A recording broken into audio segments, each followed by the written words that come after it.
الحمد للہ رب العالمین والصلاة والسلام علی اشرف الانبیاء والمرسلین وعلی آلہ وصحبہ اجمعین اما بعد فاعوذ باللہ من الشیطان الرجیم بسم اللہ الرحمن الرحیم یا ایہا الذین آمنوا کتب علیکم الصیام کما کتب علی الذین من قبلکم لعلکم تتقون۔ معزز حاضرین، اسلامی بھائیوں، بزرگوں اور دوستوں، آج کا عنوان روزہ کے احکام کے متعلق یعنی احکام صیام۔ ابھی آپ کے سامنے قرآن عظیم کی ایک آیت کریمہ پڑھی گئی جس میں اللہ تعالیٰ ارشاد فرماتے ہیں یا ایھا الذین آمنوا کتب علیکم الصیام کما کتب علی الذین من قبلکم لعلکم تتقون، کہ اے ایمان والو تمہارے اوپر روزہ فرض کیا گیا ہے جیسا کہ تم سے پہلے لوگوں کے اوپر فرض کیا گیا تھا، شاید کہ تم متقی اور فرما بردار بن جاؤ۔ یہ آیت کریمہ سورہ بقرہ کی ہے اور اس میں یہ بیان کیا گیا ہے کہ روزہ فرض ہے۔ اسی طریقے سے روزہ کے فرضیت کے متعلق ایک اور آیت کریمہ ہے، ارشاد باری تعالیٰ فمن شہد منکم الشہر فلیصم، تم میں سے جو شخص اس مہینے کو پائے اسے روزہ رکھنا چاہیے۔ روزہ اسلام کے ارکان میں سے ایک رکن ہے، جیسا کہ نبی کریم صلی اللہ علیہ وسلم کی اس روایت سے پتہ چلتا ہے، فرماتے ہیں بنی الاسلام علی خمس، شہادت لا الہ الا اللہ وان محمد رسول اللہ واقام الصلاۃ وایتاء الزکاۃ والحج وصوم رمضان۔ اسلام کی بنیاد 5 چیزوں کے اوپر رکھی گئی، اس بات کی گواہی دینا کہ اللہ کے سوا کوئی حقیقی معبود نہیں اور محمد اللہ کے رسول ہیں، نماز قائم کرنا، زکوٰۃ دینا اور رمضان کے روزے رکھنا اور حج کرنا۔ روزہ یہ اسلام کا چوتھا رکن ہے اور ہر عاقل و بالغ پر فرض ہے۔ صوم کے معنی کیا ہے؟ صوم عربی زبان کا لفظ ہے، اس کے معنی ہے رک جانا، اور شریعت کی اصطلاح میں صوم کے معنی ہے عبادت کی غرض سے طلوع فجر صادق سے لے کر غروب آفتاب تک کھانے پینے، جماع اور دیگر روزہ توڑ دینے والی چیزوں سے رکے رہنے کا نام روزہ ہے۔ روزے کے احکام میں سے ایک یہ ہے کہ چاند دیکھ کر روزہ رکھا جائے اور چاند دیکھ کر افطار کیا جائے، جیسا کہ نبی کریم صلی اللہ علیہ وسلم فرماتے ہیں اذا رأیتم الہلال فصوموا، متفق علیہ، بخاری اور مسلم کی روایت ہے۔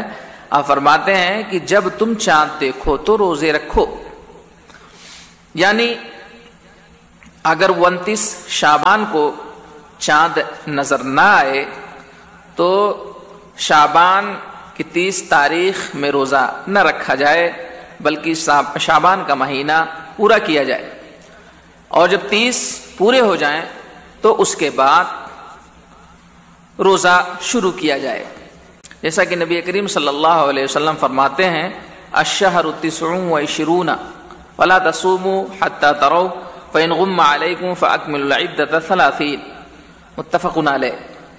آپ صلی اللہ علیہ وسلم فرماتے ہیں کہ مہینہ 29 کا ہوتا ہے تو تم روزہ نہ رکھو یہاں تک کہ چاند دیکھ لو، اور اگر بدلی ہے تو 30 دن پورے کرو، یعنی 30 شعبان پورے کرو، اس کے بعد پھر روزہ رکھو۔ اسی طریقے سے مناسب ہے کہ آپ کے سامنے وہ چیزیں بیان کرائے جن سے روزہ ٹوٹ جاتا ہے، تو روزہ توڑنے والی چیزیں 7 ہیں۔ نمبر 1 جماع، اگر کوئی شخص اپنی بیوی سے جماع کر لے، ہم بستری کر لے، صحبت کر لے تو اس سے روزہ ٹوٹ جاتا ہے، اور ایسی صورت میں قضا اور کفارہ دونوں۔ قضا کا مطلب یہ ہے کہ اس کے بدلے میں روزہ رکھا جائے، اور صحبت اگر بیوی سے کرتا ہے تو اس صورت میں کفارہ مقلدہ ہے، یعنی یا تو ایک غلام آزاد کرے جو مومن ہو، ورنہ وہ شخص مسلسل 2 ماہ تک روزہ رکھے، اور اگر اس کی استطاعت نہیں رکھتا تو 60 مسکین کو وہ کھانا کھلائے گا۔ اسی طریقے سے روزہ توڑ دینے والی جو چیزیں ہیں اس میں سے ایک بوسہ لینے یا چھو کر یا کسی اور طریقے سے منی خارج کر دینا، ایسی صورت میں روزہ ٹوٹ جاتا ہے۔ اور اسی طریقے سے کھانا پینا، اس سے بھی روزہ ٹوٹ جاتا ہے. غذائی انجیکشن لگوانا، اس سے بھی روزہ ٹوٹ جاتا ہے. اسی طریقے سے پچنا لگوانا یعنی خون نکلوانا، سینگی لگوانا، اس سے بھی روزہ ٹوٹ جاتا ہے. نبی کریم صلی اللہ علیہ وسلم فرماتے ہیں افطر الحاجم والمحجوم، ترمذی کی روایت ہے کہ پچنا لگانے والا لگوانے والا دونوں کا روزہ ٹوٹ گیا. اسی طریقے سے جان بوجھ کر قے کرنا، اس سے بھی روزہ ٹوٹ جاتا ہے. نبی کریم صلی اللہ علیہ وسلم فرماتے ہیں من زرع القیء فلیس علیہ قضاء ومن استقاء عمدا فلیقضی، جس شخص کو قے آ جائے تو اس کے اوپر قضا نہیں ہے، لیکن جو شخص جان بوجھ کر قے کرے اسے قضا کرنا چاہیے. اسی طریقے سے حیض و نفاس کا آ جانا، اس سے بھی روزہ ٹوٹ جاتا ہے. اب آپ کے سامنے وہ چیزیں بیان کر دی جائیں جن سے روزہ نہیں ٹوٹتا. جن چیزوں سے روزہ نہیں ٹوٹتا، حیض و نفاس کے علاوہ دیگر روزہ توڑنے والی چیزوں کا ارتکاب لا علمی میں کرے تو روزہ نہیں ٹوٹے گا. یعنی اگر حیض و نفاس کے علاوہ چیزیں ہیں جیسے بوسہ لینا بیوی کو، یا کھانا پینا، یا انجیکشن لگوانا، یا پچنا لگوانا، یا جمع کر لینا وغیرہ وغیرہ، یہ چیزیں اگر لا علمی میں سرزد ہوتی ہیں یا بھول چوک سے سرزد ہوتی ہیں تو ایسی صورت میں روزہ نہیں ٹوٹے گا. اللہ تعالیٰ ارشاد فرماتے ہیں ربنا لا تؤاخذنا ان نسینا واخطانا، کہ ہمارے پروردگار ہمارا مواخذہ نہ کرنا اگر ہم بھول گئے یا ہم سے غلطی ہو گئی. اسی طریقے سے بھول کر کھا پی لے یا دیگر روزہ توڑنے والے چیزوں کا صدور ہو جائے تو ان سے بھی روزہ نہیں ٹوٹتا.